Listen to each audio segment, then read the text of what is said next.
এই কয়েকদিনের মধ্যে হয়তো বা আর যদি 2-1 দিন থাকবে তাহলে দেখেন কতটা খারাপ আকাশের অবস্থা। একবারে কালো করে ধরে আছে, কালো কালোই রয়েছে। এখনো বজ্রপাতের আশঙ্কা, আকাশে ঢাক দিতেছে। আমাদের পাশের বাড়ির 2টা গরু প্রচুর জ্বালায়, মানুষের অনেক ক্ষয়ক্ষতি করে। আসসালামু আলাইকুম।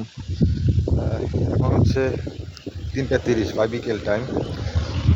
জমির পানিগুলো ছেড়ে দিয়েছি, যেহেতু এটার মধ্যে পানি একবারে ফুরিয়ে গেছে। যদি ধান কাটা লাগে তবে পানিগুলো ছেড়ে দিতে হবে।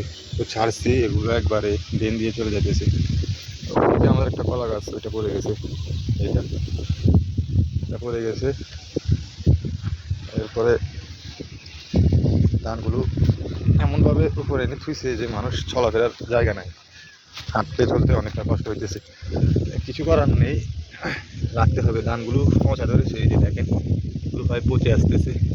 ধান ভালো হয়েছে, তবে এগুলো পানির কারণে ভিজে এই কয়েকদিনের মধ্যে হয়তো বা আর যদি 2-1 দিন থাকবে তাহলে এগুলোর মধ্যে চারা গজাইতো, নতুন করে চারা আসতো এই ধানগুলোর মধ্যে। এখন এগুলোর মুখ ফেটে গেছে। আকাশের অবস্থা এখনও মোটামুটি খারাপ। প্রায় 2-3 বার বৃষ্টি হয়েছে, এখনও হওয়ার সম্ভাবনা। আপনারা ক্যামেরাতে দেখতে পাচ্ছেন, দেখেন কতটা খারাপ আকাশের অবস্থা। একবারে কালো করে ধরে আছে, নাকি এদিক থেকে ওদিক যাইতেছে, ওদিক থেকে এদিকে আসতেছে। তো ধান কাটার কোনো সুযোগে পাইতেছি না, এখনো বাতাস। কি আর করবো, মানুষের দুর্ভোগ, এটা সহ্য করতে হবে, কিছুই করার নেই। দেখেন কি পরিমাণ বাতাস, এখনো অনেক বাতাস হইতেছে।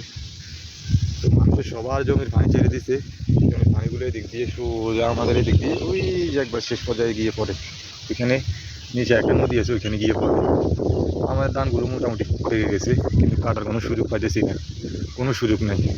আকাশের কোনোভাবেই ছাড় দিতেছে না, আকাশ একটু ঠান্ডা হইতেছে না, কালো কালোই রয়েছে। এখনও বজ্রপাতের আশঙ্কা, আকাশ ঢাক দিতেছে। তো কি আর করবো, মানুষের যে দুর্ভোগটা, ওইটা আসলে কোনোভাবেই আল্লাহ যদি সহযোগিতা না করে তাহলে কোনোভাবেই কাটার কোনো ইয়ে নাই। তো দেখা যাক, আরও 2-1 দিন ধৈর্য ধরে দেখা যাক কি হয়।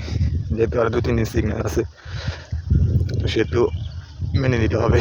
আকাশ এখনও উচিত। এই যে 2টা গরু, আমাদের পাশের বাড়ির 2টা গরু প্রচুর জ্বালায়, মানুষের অনেক ক্ষয়ক্ষতি করে।